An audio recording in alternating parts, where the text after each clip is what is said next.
Voidmage Gamer is now partnered with Flipside Gaming, so you can use the promo code on their website, all caps, Voidmage, to get 10% off all orders $10 or more. It's a great way that you can support both Flipside Gaming and Voidmage Gamer's channel. Hello guys, welcome back to another Commander Deck Tech video. One of the things that I love doing is just taking a commander that maybe not a lot of people know about and building a pretty good deck around it. Because I know how much people like playing with some of the more dominant commander options, but there's just something about Atraxa being the most played commander that kind of rubs me the wrong way. She's too mainstream at this point, and I don't really find a lot of enjoyment out of playing with decks that literally everyone else in the community has played with. So without further ado, we're going to go with this next commander option, Shirei, Shizo's Caretaker. Definitely a breath of fresh air for anyone who is sick and tired of the usual graveyard synergies. You do have a constraint here with the creatures having to be power 1 or less in your graveyard, so you can't just bring back whatever creature you want. But anyway, let me just read the whole card here so you get a better understanding. 5 mana, black, legendary spirit, 2/2. Whenever a creature with power 1 or less is put into your graveyard from play, you may return that creature card to play under your control at the end of turn if Shirei is still in play. That is very important because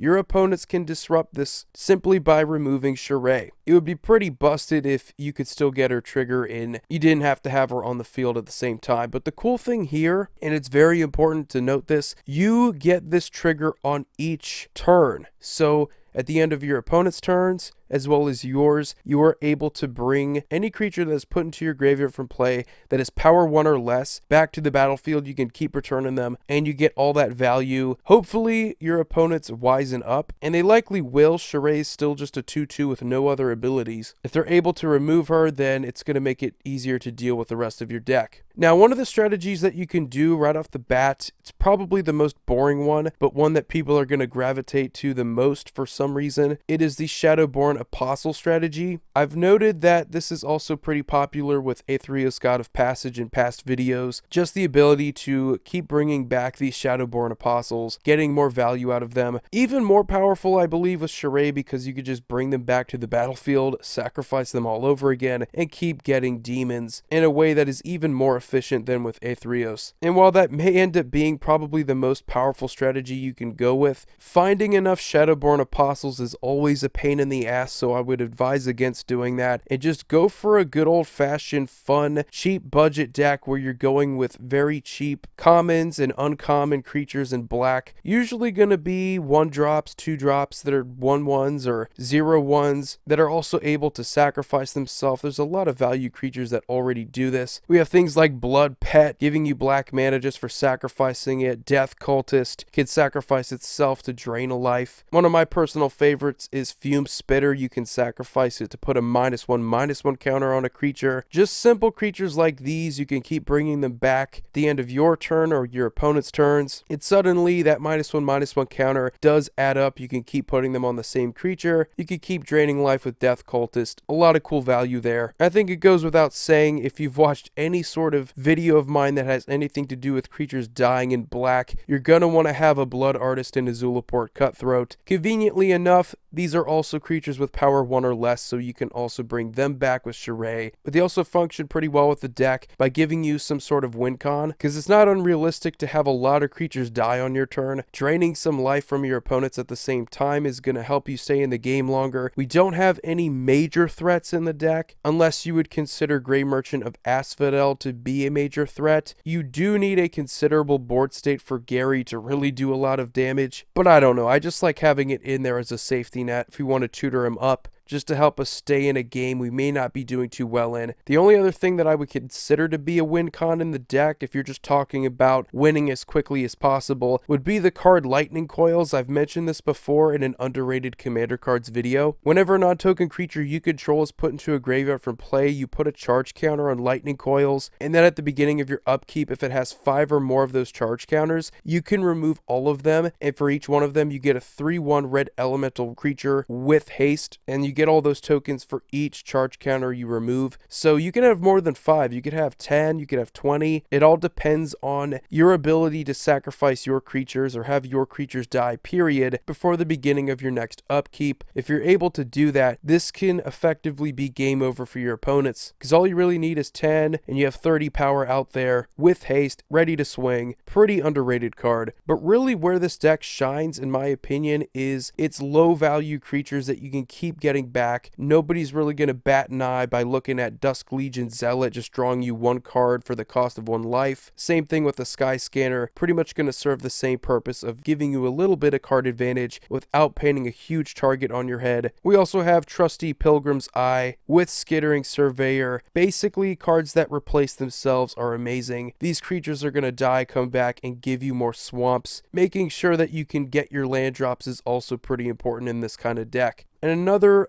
pretty powerful strategy that I would recommend is Hand Disruption. We have things like the new Burglar Rat from Guilds of Ravnica. Entering the battlefield, each opponent is going to discard a card. So you know that's going to be powerful if you can keep getting it back. You don't have to worry about targeting one opponent at a time. And what is probably yet another pretty underrated card, Disciple of Phoenix, kind of works like Grey Merchant of Asphodel, where it fools around with devotion. Obviously not as powerful, but considering how many creatures we can get out there, how much devotion we can get, we should be able to pick an opponent and literally just have them reveal their entire hand to us, and we could choose whatever we want, force them to discard it. And if we're able to keep bringing it back with Shirei, we should be able to empty our opponent's hands. And before I end this video, I have to mention yet another pretty cool creature in the form of Hope of Ghirapur. A pretty disgusting lock if you can get it out there, and you maybe only have 1 opponent left. Keep them from casting non-creature spells. Keep bringing it back. Also, it is noteworthy that you can sacrifice Hope of Ghirapur without really having it do anything. So if your opponents want to exile removal, Hope of Ghirapur can get around that pretty easily. But yeah, that's pretty much the deck. It's Value City for little creatures. If you think that's interesting, I know I did at first. Check out the entire deck list of mine on Tapped Out. You're going to see a lot more graveyard synergies there. And overall, the deck just feels right.